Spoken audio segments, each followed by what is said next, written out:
Hi there, thanks for tuning in. With the recent Crash annual magazine Kickstarter campaign, which has very successfully passed its target by several times, I thought it would be an apt moment to do another Crash look back, and this is another issue I've acquired recently. As you can see, it's issue number 33 from October 1986, so pretty much the era I regard as a classic era of Spectrum gaming, and also for Crash magazine as well. Got a lot of issues in the 30s and the 20s from 1985 and this year, which I think is really the best year for Spectrum gaming. Maybe a bit of 1987 as well, but Crash really was at its pinnacle at this point, I believe. Now, the first noteworthy point about this issue is that it is the first issue that does not have a cover by Oliver Frey. By this point, Newsfield were expanding quite a lot, and as a result, Oliver was doing covers for, obviously he was doing Zap covers as well, and at this moment I think probably Amtix covers, and maybe they had a few more things planned as well, so they decided to let Ollie have a bit of a rest, and another chap would do some covers for Crash magazine and possibly other magazines as well. And the name of that chap is Craig, and there's a little introduction to this chap inside this issue. So a generic cover in as far as it's not related to a game in particular. You've got this sort of like rather mad Spectrum fan, a lot of vampiric looking, with his elaborate joystick, playing presumably some Specky games, and it's celebrating the fact that Crash has succeeded in selling over 100,000 copies a month, which is quite an amazing amount really. But of course, back in the 80s, it had no internet or anything to compete with. So, a few other bits and pieces, so let's get on. There's a few other interesting things in this issue. Contents page. Massive advert for Elite. Elite was still pretty much ruling the roost at this point. Highlander, which I saw an interesting story on YouTube the other day about Highlander, that Ocean made the game deliberately rubbish because they didn't want to pay the film producers a load of royalties. I'm not sure whether that's true or not, but there's an advert for Highlander. Introduction, or an editorial rather, from Graham Kidd, who talks about the unveiling of the 128K Plus, saying how it's good and bad in as far as they put a cassette on board, which everyone expected with the original 128K, and also the joystick interface, but lamenting a few other things such as the lack of a tape counter on it. So, but Mr. Kidd there, who sadly died a few years ago, is already coming to the conclusion that Amstrad are just looking to make a quick cash-in on the Spectrum. So there he is, the man himself, Ian Craig, who has recently joined the team. Nice looking chap, who is going to be doing a few more covers and a bit of other artwork to relieve the workload on Ollie. And here, bye-bye-ish. What's that about then? Okay. Cheerio a bit. It looks like Graham Kidd is moving on, is it? Not sure what's happening there. Okay, interesting. That is definitely Graham Kidd. Looks like he might be moving on. This is one of his last issues, so I wonder if perhaps there's a move aside for him anyway. So a report on the PCW show, of which obviously the Spectrum was still at the forefront. This is an interesting one. It's an advert for Alley Cat, which drew my eye to this advert, because as far as I recall, this game didn't come out on the Spectrum, and indeed the advert says for Commodore, so not quite sure how many sales Hewson were expecting from this advert in Crash magazine, a Spectrum magazine. Now, the first review, and it's for the Costa Panier, or however you pronounce his name's game, Revolution, which was one of these puzzle ball type games. I've never actually played this, but it gets a very credible 91%. My favourite Vortex game is undoubtedly Highway Encounter.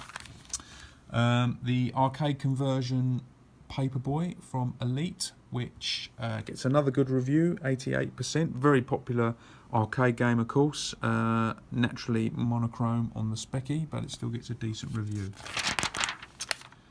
Trivial Pursuits, a conversion of the popular board game by Domark, which was priced at a wallet-busting $14.95, but still gets 91%.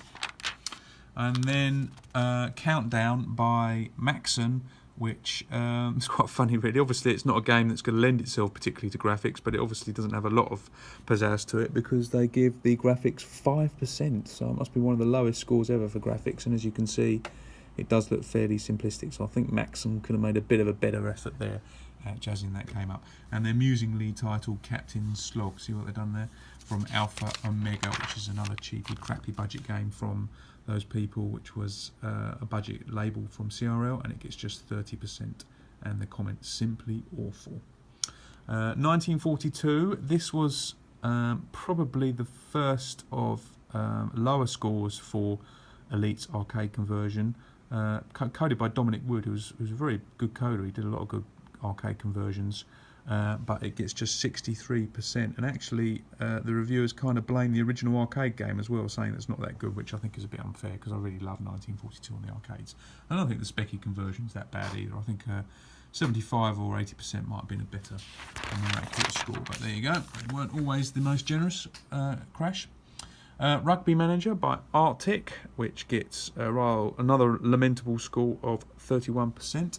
The Greatest Show on Earth, which is another one of these games by Central Solutions, who amazingly tried to sell games for just 99p, and that also gets 31%, although 41% for value for money, so not even that good value for money. Strike Force Cobra from Piranha, which I must admit I found a terrible game to get into. I really struggled with that, but Crash seemed to like it and gave it 83%. The infamous Scooby-Doo finally arrived from Elite in October of 1986. This was a game that obviously went through a lot of changes. The original adverts had it as some sort of amazing cartoon. There were mock-ups they were shown to be, and as a result Elite had to get Gargoyle Games to create another game for them, which was still a decent game, but absolutely nothing like they originally promised. Looked pretty good as well. So. Nexor, it was a shame that already so many of these types of games had come out, because Nexor was a pretty decent game from Graham Stafford, who was Design. He did a lot of games like these. I think Nosferatu was probably a little bit better than this, but this is still a very good game, and as a result of so many games of this type come out, unfortunately it gets marked 81%, which is possibly a bit harsh. I always like to have a look at the charts. This one's going to be similar to some of the other ones we looked at. It's still dominated by Elite. They've got top 3 games there. This chart in Crash, as I mentioned in one of the other videos, is voted for by the readers, so it's a really good benchmark of the games that everyone's playing. And as you can see, this was a pretty good era still for gamers on the Specky. Commando, Ghosts and Goblins, Quasitron, Elite, Batman by Ocean, Green Beret, Match Day, both of those by Emotion or Imagine. Spin Dizzy by Electric Dreams, Turbo Esprit, Heavy on the Magic, Nighttime and Spellbound, a couple of David Jones's budget games there. Ping Pong Movie, Way of the Exploding Fist, Way of the Tiger, Saboteur, Split Personality, Starquake, Back to School, Hypersports. Really some absolutely fantastic games here, showing you what a good time it was to have a Spectrum. Never heard of this one, Night Games 2 from Black Knight Software. Never heard of them. All Quantum Productions. Some nice names here, but they didn't last too long. But Night Games 2 gets 66%, although I believe there is 3 games on there of different types. This is an interesting game, Moonlight Madness. John Kane of Booty fame didn't do many games, and this was his follow-up to Booty, which is kind of related to it. And if you look at the screenshots, you'll see it also looks very similar, and I believe it gets criticised for that. Yep, a sequel to Booty, which doesn't seem to have progressed from the first game by John Kane. And obviously Booty came out a few years earlier, was very popular, and is a very good game, but this one didn't really offer anything different, so it gets just 56%. And Zitham by Mirrorsoft, which I've never played, despite it coming on a cover tape, because it was unfortunate enough to have come on the flip side of Chaos on that cover tape, so never even loaded it up. And there's an advert for Zitham as well. So quite a few original games still being produced. So lots of moaning in the letters pages, as always. Oh, are they joking? Oh, I can't believe it. Blah blah blah. Lots of deadly. Lots of letters complaining about it, and 7 deadly sins here, which is after a previous writer wrote in about 7 deadly sins of adventure.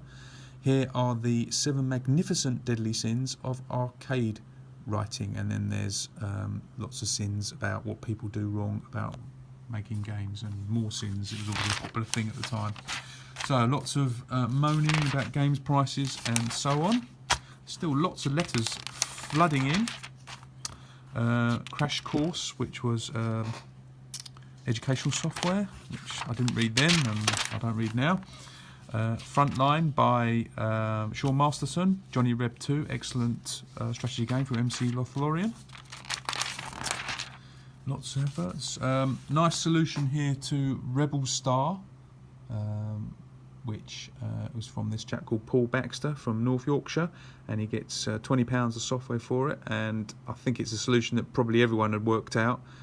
It's not actually Rebel Star Raiders, yeah, it's Rebel Star, yeah, by Firebird, and the solution is, which comes with this map here, is you keep all your forces here, and you keep a small amount of forces here, and you wait up here with about 10 men and 3 droids, and you come through here. And Julian Gollop was basically originally intending Rebel Star to be a 2-player game, and was told by Firebird that he had to make it 1 player, which is probably a sensible decision, I think. But as a result, the AI is a bit tacked on to the game, and the enemy robots, which will be dotted all around this base. As soon as you come through here, they've all swarmed towards here, so you keep these guys alive as long as possible, and then when all the enemies all concentrated around here, you burst through here with your other group, your main group. You send your tough droids across to here, and they only have to destroy this thing here, so they only have a short hop across here. Some of the droids will come through to here, so you make sure you've got cover fire here to protect them, and then that's the way you easily beat Rebel Star. So, onwards, PBM, another section I skipped through. A nice map here for Dan Dare, which is an excellent game that got smashed in the previous issue. Lots more tips from a popular section. Equinox, early game from Raf Secco, I believe. Lots more tips and maps. Of course, in the lack of internet back in those days, you didn't have the internet to rely on, you had to use the magazines. Subscription offer, I think this was just before I took my subscription out, and I'm probably glad I did, because this is not a great subscription offer, unfortunately. There's a couple of good games here, like Spy Hunter, Impossible Mission, Pentagram, I suppose, if you like that sort of thing, and Winter Games, but generally not a superb collection of games there for your subscription. I was quite glad with the Ocean games I got a few issues later. Interview with John Rittman, very nice chap who I've had the pleasure of interviewing 2 or 3 times. Of course, he wrote Match Day, Head Over Heels, but at this point they're talking to him mainly about Batman, I believe, and his next few projects. Tech Niche, Tech Tips. Adventure Trail with Derek Brewster. Review here of Mindstone, which gets 89%, and Zzz by Mastertronic, which gets just 58%. He was quite generous with his scores, I thought, Derek Brewster, but not so generous with Mastertronic there. Hunchback the Adventure gets 86%. Future Zoo, which I've never heard of, but that's quite expensive to get hold of these days, but it gets only 43%. And Grimble by Microtech, 59%. I suspect they're mail order games, those ones. So carrying on. Lots of adverts and competitions as always. Vortex, so this is the aforementioned Costa, I can't pronounce his surname here, and his colleague Luke Andrews, who ran Vortex. Review of Learn on Esperanto. Esperanto was an attempt at producing a common language back in the 80s. Which I think was very similar to Spanish. I don't think it ever really caught off. Head Coach by Addictive. There are a lot of efforts at trying to bring American football to the Specky, and I think most of them were fairly lamentable. I remember playing one by Ocean, I think it was called Super Bowl, and that was pretty poor as well. And a lot of these games unfortunately struggled with the complexities of American football. It just didn't really translate very well to the Specky. So another poor score for this game here. 33%. Then you've got Kane, which was a conversion of a Commodore 64 game by John Darnell, and was a pretty decent budget game. I think Crash were a bit harsh here. I had a lot of fun with Kane, and they only give it 54%. I think it should have been in the 60s, that one. But anyway, Olympiad 86 gets a much more accurate score of 26%. Now we've got a couple of famous reviews coming up here. First of all, Knight Rider, which was another game which was oft delayed, like Scooby-Doo, and in the end it turned out to be pretty poor.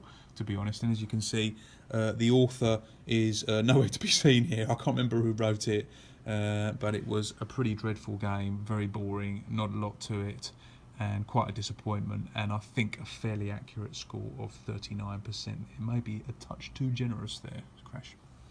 Another conversion of a quiz show, Bullseye, and this fares a little bit better than Countdown. It gets 45%.